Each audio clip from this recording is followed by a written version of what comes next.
Welcome to our YouTube channel Rock Talks. Today we are exploring one of the most powerful forces in nature, earthquakes. From the rumbling ground beneath our feet to the devastating impacts on communities worldwide, earthquakes remind us of the awe inspiring power of our planet. In this video, we will delve into the science behind earthquakes, their effects, and what we can do to prepare and stay safe. So today we were going to discuss on the topics what's an earthquake, where it forms, and how to analyze earthquakes. An earthquake, in simple words, is the shaking of the earth. It is a natural event caused due to release of energy which generates waves that travel in all directions. The elastic rebound theory is an explanation for how energy is released during an earthquake proposed by Henry Fielding Reid based on the studies in San Francisco earthquakes in 1906. The location below the Earth's surface where the earthquake starts is called the hypocenter or focus, and the location directly above it on the surface of the Earth is called the epicenter. An isosysmal line is a line on a map connecting points of equal intensity relating to a specific earthquake. As earthquake is a complex and powerful natural disaster that impact communities worldwide, to understand and respond to the seismic events effectively, accurate measurement is crucial.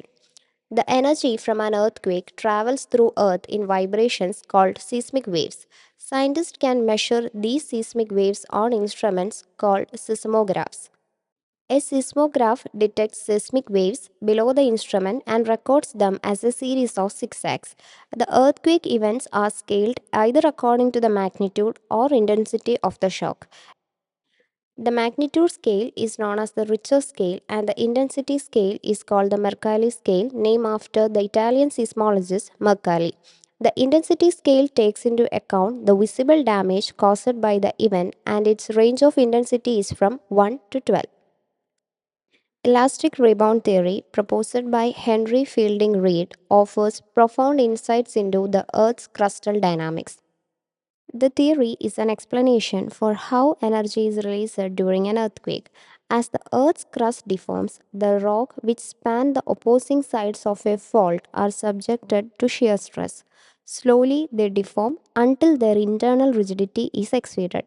Then they separate with a rupture along the fault. The sudden movement releases accumulated energy in the form of seismic waves. The theory can be explained in five stages, namely elastic buildup, dilatancy, influx of water, earthquake, and aftershocks.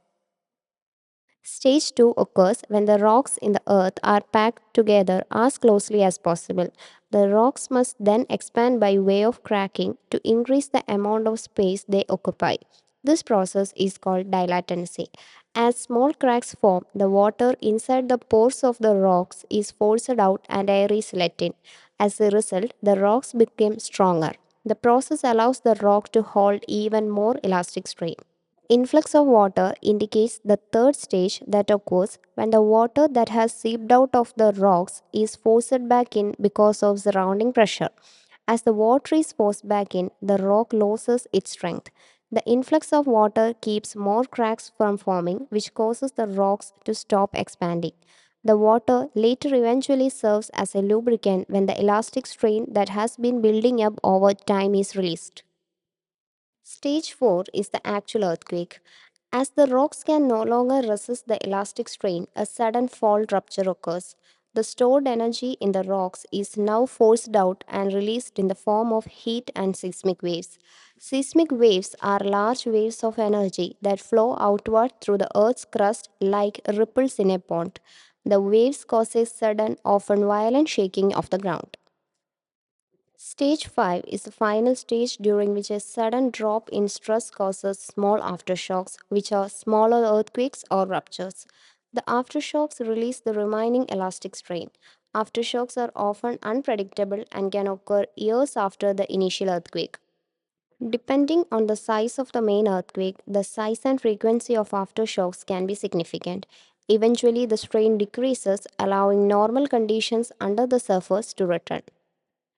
Thanks for watching and do follow for more such geology related contents.